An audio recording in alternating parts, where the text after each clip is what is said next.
మానవాళి ఎదుర్కొంటున్న సమస్యలో మొట్టమొదటి సమస్య ఏంటో తెలుసా? పిల్లల్ని ఎలా పెంచాలో తల్లిదండ్రులకు అర్థం కాక జుట్టు పీక్కుంటూ ఉన్నారు.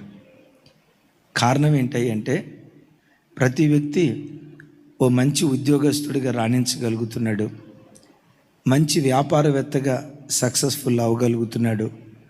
ఉద్యోగంలో, వ్యాపారంలో, అన్ని రంగాల్లో మనిషి ఎన్నో విజయాలు సాధించగలుగుతున్నాడు. కానీ తన పిల్లలను పెంచే విషయంలో ఓడిపోయిన తల్లిదండ్రులుగా లోకంలో చాలామంది మనకు కనపడుతూ ఉన్నారు. పరిశుద్ధ గ్రంథంలో కూడా మనం చూస్తే మంచి భక్తులను చాలామందిని మనం చూస్తాం. మంచి విశ్వాసులను, మంచి భక్తి కలిగిన వ్యక్తులను చాలామందిని మనం చూస్తాం. బట్ మంచి కుటుంబాలను చాలా తక్కువగా చూస్తాం. మంచి విశ్వాసులు కోకొల్లలు, కానీ మంచి కుటుంబాలు లోకంలోనే కాదు బైబిల్లో కూడా కొంచెం అరుదుగానే మనకు కనపడతాయి. సమూయేలు చాలా భక్తి కలిగిన వాడు. దాను మొదలుకొని బెయేర్షెబ వరకు ప్రఖ్యాతిగాంచిన గొప్ప ప్రవక్త. ఆయన పిల్లల దగ్గరికి వచ్చేసరికి దేశమే అంటది, నీ వంటి వారు కాదయ్యా నీ పిల్లలు. సంఘాన్ని చక్కగా పరిపాలన చేశాడు. షిలోహు మందిరంలో అనేక సంవత్సరాలు అద్భుతమైన న్యాయాధిపతిగా న్యాయం తీరుస్తూ వచ్చాడు. మంచి ప్రవక్త, చక్కటి యాజకుడు. వీటన్నిటి విషయంలో చాలా చక్కగా ఉన్నాడు. కానీ తన పిల్లలను పెంచుకునే విషయంలో సమూయేలు ఓడిపోయాడు అని చెప్పక తప్పదు. ఆ కోవలో దావీదుని చూస్తాం, ఆ కోవలో ఏలీని చూస్తాం. పాత నిబంధన అంతటిలో మంచి భక్తి కలిగిన కుటుంబాలు రెండు కుటుంబాలు. అది ముగింపులో నేను చెప్తాను. అయితే క్రొత్త నిబంధనలో దేవుని కృపను బట్టి మంచి భక్తి కలిగిన కుటుంబాలు కొన్ని ఉన్నాయి. వాటిలో ఒక కుటుంబం సువార్తికుడైన ఫిలిప్పు. కైసరియా ప్రాంతంలో ఉన్నాడు. ఆయన పిల్లలను పెంచే విషయంలో ఎందుకు సక్సెస్ అయ్యాడు? ఆ కుటుంబం నుంచి మనం నేర్చుకునే ఓ చక్కటి ఆధ్యాత్మిక దివ్యమైన పాఠం రండి ధ్యానించుదాం. అపోస్తుల కార్యాలు 21వ అధ్యాయం. అపోస్తుల ప్రయాణం మనకు తెలియాలంటే మొదటి వచనం నుంచి 21వ అధ్యాయం, మొదటి వచనం నుంచి 10వ వచనం వరకు మనం చదవాలి. మెట్టుకి రోజు 7వ వచనం నుంచి 10వ వచనం వరకు నేను చదువుతాను, నాతో కలిసి. మేము తూరు నుండి చేసిన ప్రయాణము ముగించి తెలెమాయికి వచ్చి సహోదరులను కుశలమడిగి వారి యొద్ద ఒక దినం ఉంటేమి. మరునాడు మేము బయలుదేరి కైసరియాకు వచ్చి 7 సువార్తికుడునైన ఫిలిప్పు ఇంట ప్రవేశించి అతని యొద్ద ఉంటిమి. కన్యకలుగా ఉన్న 4 కుమార్తెలు అతనికి ఉండిరి. వారు ప్రవచించువారు. మేము అనేక దినములు అక్కడ ఉండగా అపోస్తులైన పౌలు వారు తన సువార్త ప్రయాణంలో ఆయన ప్రయాణమై కైసరయ అనే ప్రాంతానికి వచ్చాడు. కైసరయాలో ఓ భక్తి కలిగిన మనుష్యుడు, ఆయన పేరు ఫిలిప్పు. చెప్పండి, ఎవరయ్యా ఈ ఫిలిప్ అంటే? సువార్తికుడైనటువంటి ఫిలిప్పు. ఆయనకు 4 కుమార్తెలు ఉన్నారు. ఆ కుమార్తెలను గురించి రాయబడిన మాట ఏంటంటే 4 కన్యకలు, 4 ప్రవచించేవారు. సహజంగా ఏ కుటుంబంలోనైనా చూడండి, పెద్దోడు బాగున్నాడంటే చిన్నోడు బాగాలేదనేవాళ్ళు కొంతమంది. అమ్మయ్య చిన్నోడు పర్వాలేదు అనుకుంటే పెద్దోడు దారి తప్పిపోయాడండి అని అనుకునేవాళ్ళు కొంతమంది. అమ్మాయిలు బాగున్నారులే అనుకుంటే అబ్బాయిలు బాగాలేదనేవాళ్ళు. పర్లేదయ్యా అబ్బాయిల జీవితాలు బాగానే ఉన్నాయి, కానీ ఎందుకో ఆడపిల్లలు దారి తప్పిపోయారయ్యా అని సహజంగా ఏ ఇంట్లో చూసినా ఒకరు బాగుంటే ఒకరు బాగాలేదు అనే వార్తలు చూస్తాం. కానీ విచిత్రం ఏంటంటే ఈ ఇంట్లో 4 కుమార్తెలు, ఆ 4 ఆ తండ్రి కన్యకలుగా పెంచాడట. అద్భుతం. ఆ 4 కుమార్తెలు ప్రవచించే కుమార్తెలుగా దేవుని సన్నిధిలో ఎదిగినట్లుగా పరిశుద్ధ లేఖనాల్లో చూస్తూ ఉన్నాం. దైవజనమా, నేను ప్రారంభంలో చెప్పినట్లుగా ఈరోజు ప్రపంచం ఎదుర్కొంటున్న సమస్యల్లో ప్రధాన సమస్య పిల్లల్ని ఎలా పెంచాలో తల్లిదండ్రులకు అర్థం కాక జుట్టు పీక్కుంటూ ఉన్నారు. గడిచిన ఈ వారంలో నేను విజిటింగ్ అవర్స్ ఇచ్చాను. మొదటి రోజే 2 భార్యాభర్తలు వచ్చారు. మంచి అత్తరులు. నేను చూసినంత వరకు అంత ఎత్తుగలిగిన భార్యాభర్తలు నేను చూడలేదేమో అని అనుకుంటా. 6 అడుగులకు పైనే 2 మంచి అత్తరులు వచ్చారు. నా ఎదురు కూర్చున్నారు. కూర్చున్నది మొదలుకొని ఆ తండ్రి నా ముఖంలో ముఖం పెట్టి చూడలేక అలాగే తలదించి పిచ్చోడు ఏడ్చినట్టు ఏడుస్తున్నాడు. బహు చక్కగా ఎర్రగా ఉన్నాడు. అయ్యా, ఎక్కడి నుంచి వచ్చారు? ఓ 30 కిలోమీటర్ల దూరం, మన మందిరానికి స్థలాల పేరు నేను చెప్పలేను. ఓ 30 కిలోమీటర్ల దూరం నుంచి వచ్చామయ్యా. మీరేం చేస్తారు? పేరుగాంచిన ఓ సంస్థలో ఇంజనీర్గా పనిచేస్తున్నానయ్యా. మా భార్య హౌస్ వైఫ్, దరిదాపుగా 20-30 కోట్ల రూపాయలు ఆస్తుంది. నా పిత్రార్జితం అనా పైసా కూడా లేదు. నా స్వశక్తితో హైదరాబాద్ వచ్చి కష్టపడి చదువుకొని ఒక ఇంజనీర్గా దేవుని చేత ఆశీర్వదించబడి ఈరోజు పేరుగాంచిన ఒక సంస్థలో ఓ ఉన్నతమైన ఇంజనీర్గా పనిచేస్తున్నాను. మరి ఎందుకు ఏడుస్తున్నారయ్యా? నాకు 2 పిల్లలయ్యా, 2 కుమార్తెలు. ఎందుకు ఏడుస్తున్నారయ్యా? నా కుమార్తె నాకు ఒక మెసేజ్ పెట్టింది, చూడండి అయ్యా అని వాట్సాప్ మెసేజ్ నాకు చూపించాడు. ఆ వాట్సాప్ మెసేజ్లో ఇంటర్మీడియట్ సెకండ్ ఇయర్ చదివే వాళ్ళ కూతురు తండ్రికి మెసేజ్ పెట్టింది. నాన్న, నువ్వు మంచి భర్తవై ఉండొచ్చు,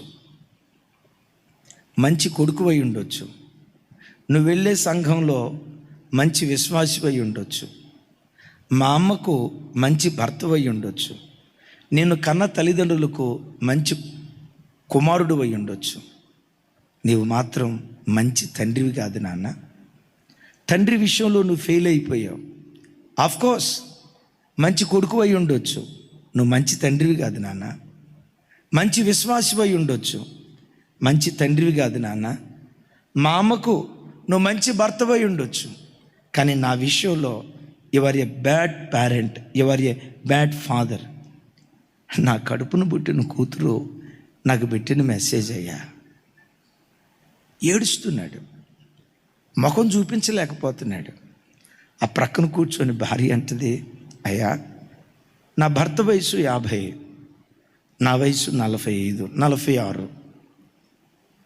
దరిదాపుగా మా వివాహమై 20 సంవత్సరాలు అవుతుంది. నా 20 సంవత్సరాల దాంపత్యంలో నా భర్త నన్ను ఒక తండ్రిలాగా చూసుకున్నాడయ్యా. భర్త అనే కంటే నాకు తండ్రి కంటే ఎక్కువయ్యా. పరస్త్రీ వైపు తప్పుగా చూసినట్లుగా నా భర్తలో ఒక్కరోజు కూడా నేను చూడలే. నన్ను పట్టుకొని అమ్మా అని పిలుస్తాడు. అసే వసే అనే మాట నా భర్త నోట నుంచి నేను ఎన్నడూ వినలా. నన్ను పట్టుకొని అమ్మా అంటాడు. ఇంజనీర్ కదయ్యా. ఇంటికి వచ్చిన తర్వాత ఒక సాధారణమైన వ్యక్తిలాగా నాతో పాటు కిచెన్లోకి వచ్చి అంటులే గడుగుతాడా, బట్టలే ఆరబెడతాడా, వంటే వండుతాడా. ఇలాంటి భర్తను భూమి మీద నేను ఎక్కడా చూడలేదయ్యా. ఇలాంటి భర్తను పట్టుకొని నా కడుపును పుట్టిన కూతురు, నువ్వు మంచి భర్తవేమో, మంచి తండ్రివి కాదు. Your not a good father, నువ్వు మంచి తండ్రివి కాదని పదే పదే నా కూతురు మెసేజ్ పెడతా ఉంటే అసలు ఇది పుట్టాలని నేను ఎందుకు ప్రార్థన చేసి నేను ఇప్పుడు ఏడుస్తున్నానయ్యా. మాకు వివాహమై 4 సంవత్సరాల వరకు పిల్లలు లేరు. పిల్లలు లేని స్థితిలో ఎంత ఏడ్చానో అంత ఏడ్చాను. వివాహమైన 5 సంవత్సరాల తర్వాత 2 కూతుర్లు పెట్టారయ్యా. 2 కూతుర్లు పుట్టారయ్యా. ఇప్పుడు మెసేజ్ పంపించింది పెద్ద కూతురయ్యా. నేను అడిగాను, ఎందుకమ్మా భర్తను పట్టుకొని అంత మాట అంటుంది? కూతురు మంచి చదువు చదవాలని కోట్లాధిపతులు చదువుకునే పలానా కార్పొరేట్ స్కూల్లో మా అమ్మాయిని జాయిన్ చేసాం. ఫస్ట్ ఇయర్ సెకండ్ ఇయర్, ఇప్పుడు సెకండ్ ఇయర్ చదువుతుంది. సరే, ఇంత చేశారు కదమ్మా, ఎందుకు మిమ్మల్ని ఇట్లా అంటుంది? మా కూతురికి ఐఫోన్ కావాలంట. పదే పదే వచ్చి అడుగుతుంది. మా క్లాసులో అందరికీ ఐఫోన్ ఉంది, నాకు డబ్బా ఫోన్ కొనిచ్చావు. ఏ ఫోను? నాకు డబ్బా ఫోన్ కొనిచ్చావు. అందరికీ ఐఫోన్ ఉంది, నాకు ఐఫోన్ కొని అని అంటూ ఉండేది. ఇంటర్మీడియట్ చదువుకునే నీకు ఐఫోన్ ఎందుకమ్మా? సంవత్సరం పాటు టార్చర్ పెట్టింది, అయినా కొని ఇలా జీన్స్ ప్యాంట్ వేసుకొని వెళ్తానంటుంది. వద్దురా, నీకు దండం పెడతాను. మరి మా క్లాసులో అందరూ జీన్ ప్యాంట్ వేసుకొని వస్తున్నారు కదా, మా క్లాసులో అందరూ అబ్బాయిలు అమ్మాయిలతో తిరుగుతూ ఉంటారు. మా డాడీ వచ్చేసరికి అట్లా చూడొద్దు, ఎట్లా చూడొద్దు, అలా చేయొద్దు, ఇలా ప్రతి దానికి రిస్ట్రిక్షన్ పెడతాడు. ఈయన తండ్రి కాదు, సాడిస్టు. నాకు ముద్రేసిందయ్యా. భార్య ఏడుస్తూ అంటది, సంఘంలో మంచి పేరయ్యా, సంఘంలో మంచి పేరయ్యా, ఉద్యోగ స్థలంలో సంవత్సరం వెంబడి సంవత్సరం ప్రమోషన్లు వస్తాయ్యా. నా జీవితంలో ఇలాంటి మంచి భర్త, మంచి వ్యక్తిని నేను ఎన్నడూ చూడలేదయ్యా. అలాంటి భర్తను పట్టుకొని నా కూతురు అనే మాట. ఆయన నా వైపు చూడలేక తల అలాగే దించి పిచ్చోడు ఏడ్చినట్టు ఏడుస్తున్నాడు. నా కూతురు దగ్గర నేను పొందుకున్న సాక్ష్యం అయ్యా ఇది.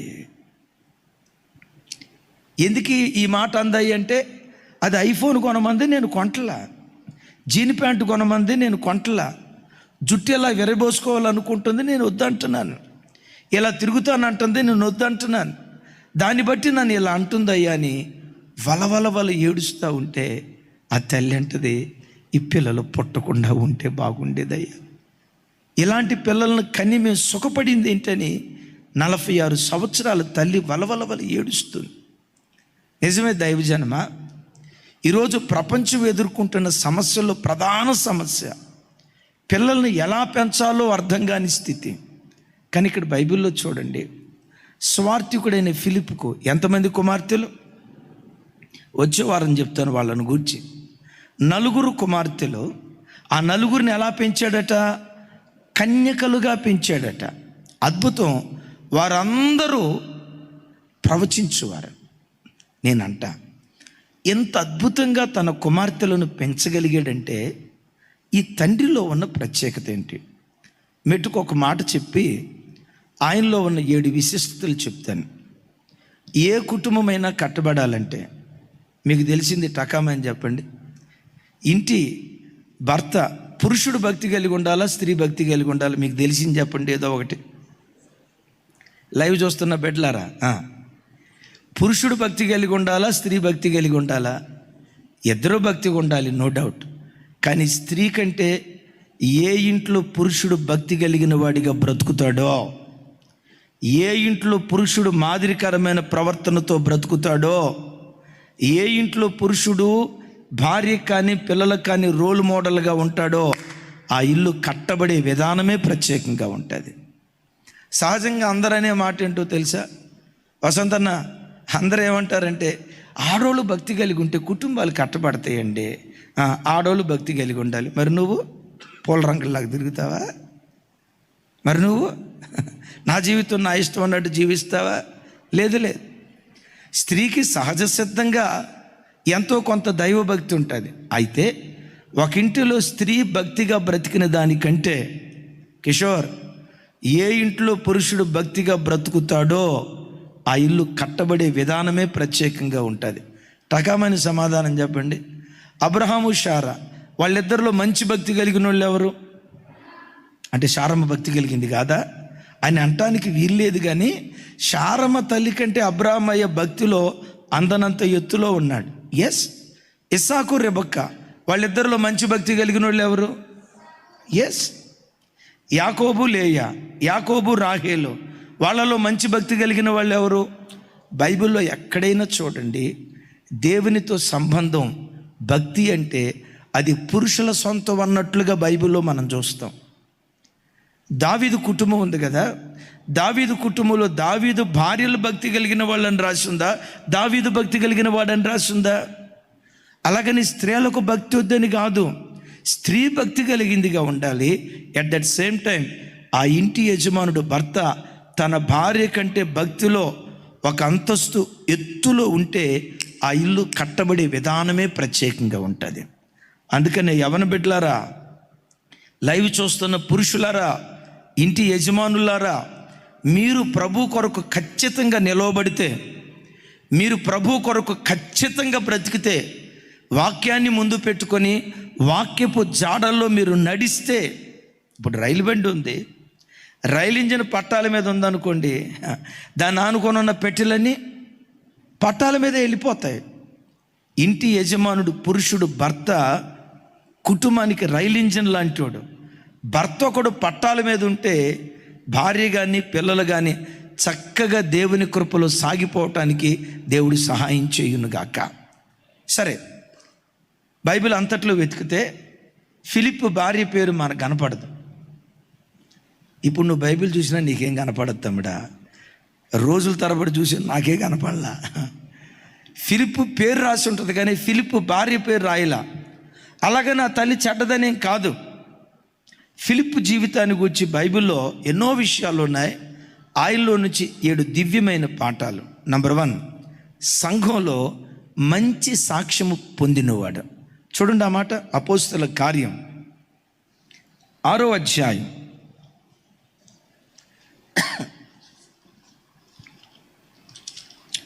అపోస్తల కార్యం 6వ అధ్యాయం 3వ వచనం. ఎవరైనా చదవండి, నేను చదువుతాను.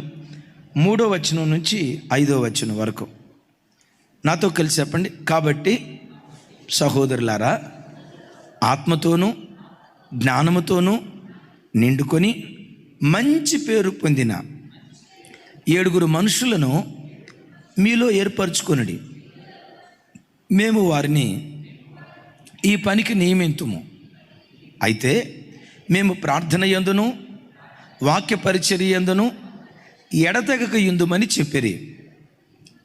ఈ మాట జనసమూహం అంతటికి ఇష్టమైనందున వారు విశ్వాసముతోనూ పరిశుద్ధాత్మతోనూ నిండుకొనిన వాడైన స్తిఫెనును, ఫిలిప్పు, ప్రొక్రోరు, నేనానోరు, తీమోను విన్నారు కదా. సంఘంలో ఒక సమస్య వచ్చింది. విధవరాండ్రను చిన్న చూపు చూశారని ఈ భోజనాల పంపకం కాడ చిన్న సమస్య వచ్చింది. అప్పుడు అపోస్తుల దగ్గరకు వచ్చి చెప్తే, ఈ భోజనాలు వడ్డించే కార్యక్రమం, ఈ పంచాయతీలు తీర్చే కార్యక్రమం మాది కాదు. వాక్య పరిచర్య యందు ప్రార్థన యందు మేము ఎడతెగకుండా ఉంటాం. అయితే ఈ కార్యం నిమిత్తం 7 వ్యక్తులు మేము నియమిస్తాం. అంటే 7 వ్యక్తులు అంటే ఇక్కడ సీనియారిటీ చూడం. ఇదిగో ఈ అబ్బాయి అందరికంటే, ఒరే నాయన తబలా, ఈ అబ్బాయి అందరికంటే చర్చికి ముందు వచ్చినోడు, అందుకని ఈ అబ్బాయి నియమిస్తాం. ఈ అబ్బాయి సాఫ్ట్వేర్ ఇంజనీరు, అందుకని ఈ అబ్బాయి నియమిస్తాం.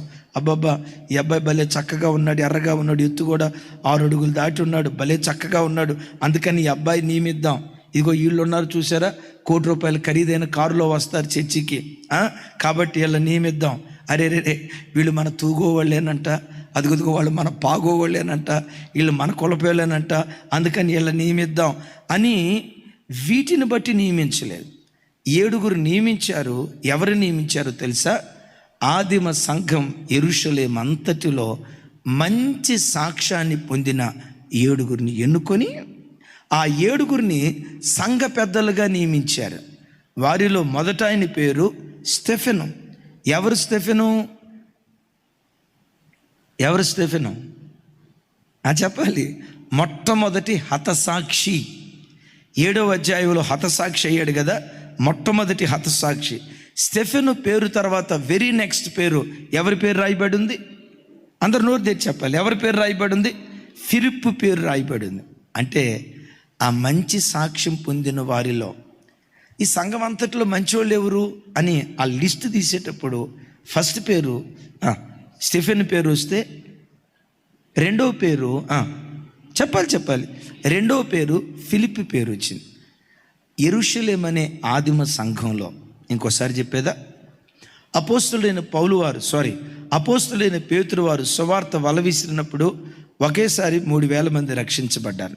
ఇంకోసారి వల విసిరినప్పుడు 5,000 మంది రక్షించబడ్డారు. ఇప్పుడు నాకు సమాధానం చెప్పండి, ఆదిమ సంఘం యొక్క సంఘ సభ్యుల సంఖ్య ఎంత? అరే చెప్పే కదమ్మా, 3, 5 ఎంత? 8,000. 8,000 మంది పురుషులు, స్త్రీలు చాలామంది ఉన్నారు. అంటే పురుషులే 8,000 మంది ఉన్నారు. ఇప్పుడు చెప్పండి, చిన్న సంఘమా పెద్ద సంఘమా? అరే పెద్దగా చెప్పాలి. అంటే నేను అనుకుంటాను ఒక 20,000 మంది ఉన్నారు అనుకోండి. 20,000 మంది సంఘంలో టాప్ 7 తీస్తే ఆ టాప్ 7లో సెకండ్ ప్లేస్ ఎవరిది?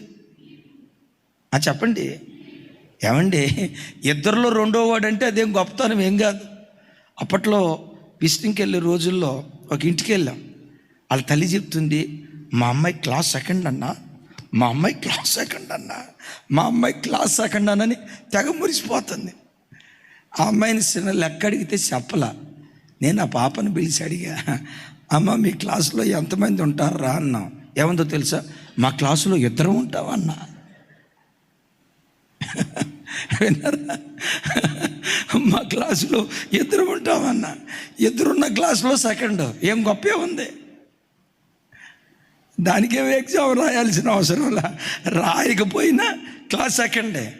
నేనంట 20,000 మంది ఉన్న సంఘంలో, నా వైపు చూసి చెప్పాలి, 20,000 మంది ఉన్న సంఘంలో సెకండ్ ర్యాంకులో ఉన్నాడంటే ఎంత మంచి పేరు పొందుకున్నవాడు అయి ఉండాలో కదా. అమలారా అయ్యలారా, మీరే సంఘాలకు వెళ్తున్నారో నాకు తెలియదు. మంచి సంఘాలు ఎన్నుకోండి, ఆ సంఘంలో మంచి పేరు సంపాదించు. ఎందుకో చెప్పమంటారా? సంఘము ప్రజలను సంస్కరించేటువంటి స్థలం. స్కూల్ చదువు నేర్పుతుంది, మనిషికి సంస్కారం నేర్పే ఏకైక స్థలం ఈ భూమి మీద ఏదైనా ఉన్నదంటే జీవము కలిగిన దేవుని సంఘం మాత్రమే. ఎలా బ్రతకాలో సంఘం నీకు నేర్పుతుంది. మంచి వ్యక్తిగా ఎలా బ్రతకాలి, మంచి తండ్రిగా ఎలా బ్రతకాలి, మంచి విశ్వాసిగా ఎలా బ్రతకాలి, పరలోక రాజ్యం కొరకు ఎలా ఆయత్తపడాలి, నీ చెడుతనాన్ని జ్ఞాపకం చేసుకుంటూ నిన్ను సంస్కరించే ఏకైక స్థలం జీవం కలిగిన దేవుని మందిరం. ఆ జీవం కలిగిన దేవుని మందిరంలో ప్రతి విశ్వాసి మంచి సాక్ష్యం, సంఘంలో మంచి సాక్ష్యం ఒక వ్యక్తి పొందుకున్నాడంటే ఇక ప్రపంచంలో వాడు ఎక్కడికి వెళ్ళినా మంచి సాక్ష్యం పొందుకున్నట్టే లెక్క. రైట్? క్రొత్త నిబంధనలో ఒక యవనస్తుడు ఉన్నాడు. తెలిసిన వాళ్ళు చెప్పండి. గడిచిన దినాల్లో చెప్పాను. ఆయన 3 సంఘాలలో నుంచి యవనస్తులు లిస్టు తీస్తే ఆ 3 సంఘాలలో ఉన్న యవనస్తులందరిలో మంచి పేరు పొందినవాడట. అదిగో మా అమ్మ చెప్తుంది, అమ్మా నీకు దండం అమ్మా, థ్యాంక్ యూ. ఎవరమ్మా? తిమోతి, ఈకొనియా, లవదోకియా, లుస్త్రా, ఈ 3 ప్రాంతాలలో మంచి సాక్ష్యం, ఈ 3 సంఘాలలో మంచి సాక్ష్యం పొందిన వాడు ఎవరయ్య అంటే తిమోతి. నేనంట మనం బ్రతుకుతున్న చోట మంచి సాక్ష్యం పొందగలిగితే, ఆస్తిపాస్తులను బట్టి కాదు ఈ సాక్ష్యం, వ్యక్తిత్వాన్ని బట్టి మనం మంచి సాక్ష్యం పొందుకుంటే, ఆ సాక్ష్యపు పునాదులు మనం కలిగి బ్రతికితే, సాక్ష్యం కలిగిన నిన్ను నీ పిల్లలు చూసి భయపడుతూ దేవుని సన్నిధిలో బ్రతకటానికి దేవుడు కృప చూపిస్తాడు. నువ్వు వెళ్ళే సంఘంలో నీకు మంచి సాక్ష్యం లేకపోతే, ఆయన ఒకటి చిల్లరోడండే, ఏమొట్టి గయ్యాలదండే, చర్చిలో ఎవరితో మంచిగా ఉండదండే, ఈ జుట్టుకు ఆ జుట్టు ముడేసి మధ్యలో పచ్చిగడ్డేసి పెట్రోలు పోసి అగ్గిపుల్ల వెలిగించి తగలబడతా ఉంటే భలే తమాషా వస్తుందండి. ఇట్లాంటి సాక్ష్యం నీకు చర్చిలో ఉందనుకో, ఆ సాక్ష్యపు ప్రభావం నీ పిల్లల హృదయాల్లో పడుతుంది. వెళ్ళే సంఘంలో మంచి సాక్ష్యం పొందినటువంటి వాడు ఫిలిప్. రెండవది, ఇతని గురించి ఒక అద్భుతమైన మాట, సువార్తికుడైన ఫిలిప్పు. చూడండి ఒకసారి ఆ మాట. అపోస్తుల కార్యం 8వ అధ్యాయం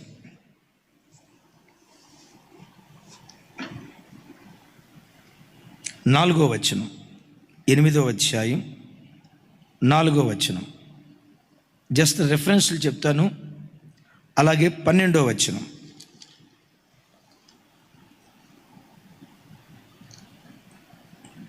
రైట్, అగైన్ లాస్ట్ వర్స్. 21వ అధ్యాయం 8వ వచనం. 21:8 చిన్న.